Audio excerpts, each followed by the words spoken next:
साथियों, कोई नई बात नहीं है, लेकिन आप भी जानते हैं कि हमारे देश में बाबाओं का क्रेज पहले से रहा है। हम सभी ने कई सालों तक एक से एक बाबाओं को सोशल मीडिया पर ट्रेंड होते हुए देखा है, लेकिन अब इनमें से कुछ बाबा जेल में मच्छर मार रहे हैं। लेकिन अब फिर से एक नए बाबा की एंट्री हुई है, जिनकी कुछ आपत्तिजनक हरकतें सोशल मीडिया पर ट्रेंड कर रही है, और ये उस वीडियो के कुछ क्लिप्स हैं। हालांकि हम आपको पूरा वीडियो नहीं दिखा सकते, क्योंकि इस वीडियो में कुछ ऐसे दृश्य हैं जिन्हें पब्लिकली नहीं दिखाया जा सकता। लेकिन अच्छी बात यह है कि अब ये बाबा पुलिस की गिरफ्त में है। लेकिन गिरफ्तारी के बाद इस बाबा की जो कहानी सामने आई है वो आपको हिला कर रख देगी। कैसे एक मर्चेंट नेवी में काम करने वाला व्यक्ति अचानक बाबा बना, और बाबा बनने के बाद उसने क्या कुछ नहीं किया, आप यकीन नहीं करेंगे। लेकिन हमारे देश के बड़े बड़े मंत्री, बड़े बड़े नेता, बड़े बड़े अधिकारी उनके भक्त रह चुके हैं, क्योंकि ये कोई मामूली बाबा नहीं था, बल्कि ये लोगों के इर्द गिर्द ऐसा जाल बुनता था कि लोग इसके जाल में बड़ी आसानी से फंस जाते थे, और उसके बाद शुरू होता था इसका गंदा खेल। खबरों के अनुसार ये भी कहा जा रहा है कि इस बाबा के पास करीब 200 करोड़ रुपयों की संपत्ति है, एक भव्य आश्रम है, और ऐसा बहुत कुछ है जो शायद अभी सामने आना बाकी है। लेकिन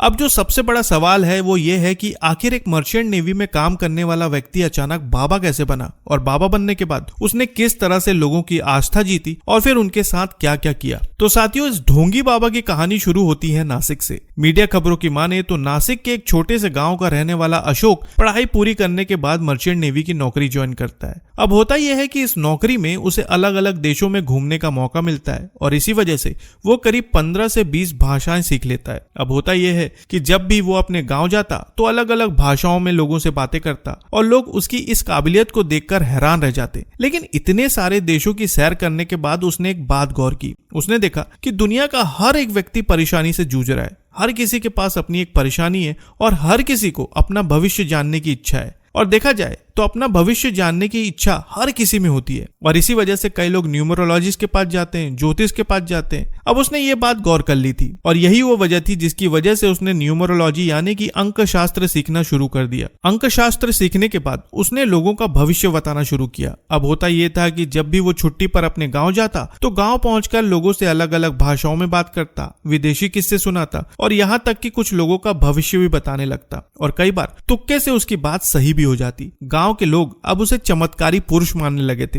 लोगों को लगता था कि इसके अंदर किसी तरह की शक्ति है। फिर धीरे धीरे वो लोगों की जन्मतिथि देखकर उनका भविष्य बताने लगा। वो लोगों को बताने लगा कि तुम्हारी नौकरी कब लगेगी, तुम्हारी शादी कब होगी, तुम्हारा रुका हुआ काम कब होगा, और तुम्हारे बच्चे कब होंगे। और इस तरह की भविष्यवाणी करने के बाद कई बार उसका तुक्का एकदम सटीक बैठ जाता था। अब होता यह था कि मर्चेंट नेवी के साथ साथ इसने साइड में जो बाबागिरी का धंधा खोल रखा था, उससे इसकी कमाई भी होने लगी थी, और यहीं से उसने सोचा कि चलो अब यही काम करना चाहिए। फिर एक दिन वो अपनी नौकरी छोड़ देता है और नासिक में एक छोटा सा दफ्तर खोलता है। न्यूमरोलॉजी के साथ साथ वो प्रॉपर्टी डीलिंग का भी काम करने लगता है। धीरे धीरे लोग उसे जानने लगते हैं, और लोगों से वो कहता है कि उसे एस्ट्रोलॉजी आती है, तंत्र मंत्र आता है, और सबसे बड़ी बात उसे काला जादू भी आता है। अब उसकी इन बातों को सुनकर लोग भी उससे डरने लगे थे। लोगों को लगता था कि अरे भैया, इसे काला जादू आता है और ये कुछ भी कर सकता है। समय के साथ साथ काफी लोग इसके भक्त बन जाते हैं, और धीरे धीरे इसकी दुकान चलने लगती है। कुछ समय बाद बड़े बड़े अधिकारी और ऊंचे ऊंचे पद पर बैठे लोग अपनी परेशानी लेकर इसके पास आने लगते हैं कि बाबा जी, ट्रांसफर कब होगा, प्रमोशन कब मिलेगा, मेरे ऊपर चल रहा केस कब निपटेगा। और मजे की बात यह थी कि कई बार बाबा का तुक्का कुछ लोगों के ऊपर सटीक बैठ जाता था। लेकिन फिर इसकी कहानी में मोड़ तब आता है जब महाराष्ट्र के एक बहुत बड़े नेता इसके पास पहुंचते हैं, और बस यहीं से इसकी किस्मत बदल जाती है। खबर मिलती है कि एक बड़े मंत्री फलाना बाबा के पास पहुंचे।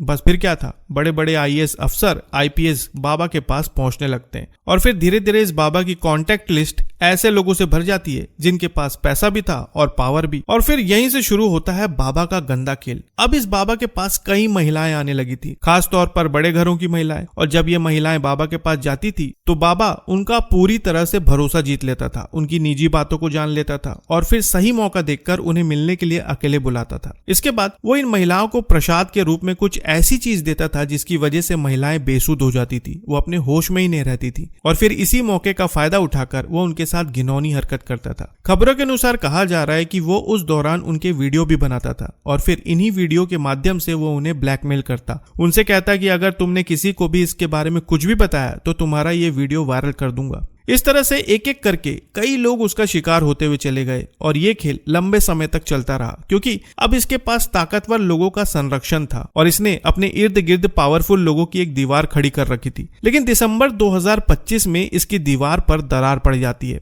होता यह है कि इस बाबा के दफ्तर में काम करने वाला कर्मचारी नीलेश जाधव अचानक एक महिला को व्हाट्सएप पर आपत्तिजनक तस्वीरें भेजता है और तस्वीरें भेजने के बाद उसे ब्लैकमेल करने लगता है। हालांकि जब महिला उन तस्वीरों को देखती है तो उसे ऐसा लगता है कि ये तस्वीरें एआई से बनाई हुई हैं और इसलिए उस वक्त वो उसे नजरअंदाज कर देती है। लेकिन फिर एक दिन जब वो महिला नासिक के एक मंदिर में जाती है तो अचानक भीड़ में से एक युवक उनके पास पहुंचता है और फिर उसे मोबाइल पर उसका वीडियो दिखाता है। वीडियो दिखाते हुए वो उसे धमकी देता है कि ये तस्वीर नकली नहीं है, इसका पूरा वीडियो मेरे पास है, और कहता है कि मुझे पैसे चाहिए, अगर तुमने पैसे नहीं दिए तो तुम्हारा ये वीडियो वायरल कर दूंगा। अब महिला डर जाती है, वो घर जाती है और सोचती है कि वो करे तो क्या करे, लेकिन फिर बड़ी हिम्मत करके वो एक दिन पुलिस में शिकायत दर्ज करवाती है। अब होता यह है कि पुलिस के पास ये मामला आता है। पुलिस उस नंबर के आधार पर नीलेश जाधव को पकड़ती है, उसका मोबाइल चेक करती है और जब मोबाइल गैलरी खंगाली जाती है तो उसमें ऐसे कई वीडियो मिलते हैं जिन्हें देखकर पुलिस वाले भी हैरान रह जाते हैं। पूछताछ के दौरान ये बात सामने आती है कि नीलेश असल में अशोक खरात का कर्मचारी है